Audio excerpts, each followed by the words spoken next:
First Coast News' Michelle Casada spoke to the passenger over the phone and joins us live from Gainesville. Michelle? Jessica, Ian Conrad, the passenger, was still in the hospital tonight when I spoke to him. He says he and the pilot, Graham Hill, are doing just fine. Officials say Hill was trying to land the plane when it lost power. He came in on the field over here and then actually came through this fence and hit this parked truck right behind the lot.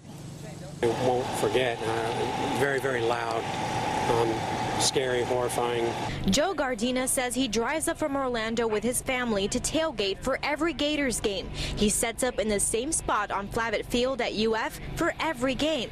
That spot turned out to be just a couple hundred feet from where a single-engine Banner plane crashed. I don't know how he could have done it, but he walked away, I think, or walked out of the airplane. The pilot, Graham Hill, and passenger Ian Conrad, both from Jacksonville, were transported to the hospital with non-life-threatening injuries, according to the Alachua County Deputy Sheriff's Chief Pilot for the Aviation Unit, Richard Bray. The plane is a 1965 Cessna 172F model, registered to Beach Banners Inc. in Jacksonville. University of Florida police say it was set to fly over Ben Hill Griffin Stadium with a banner advertisement. That's less than a mile from Flavitt Field, where it crashed into a parked truck after losing power. I'm just real fortunate that, number one, that these cars out here weren't there at the time, because that's what he primarily used as his landing strip. There were no additional injuries. Bray says Hill did an outstanding job landing the plane. We found that Hill is also the same pilot who was shot in the head by celebratory gunfire while flying over downtown Jacksonville last New Year's Eve.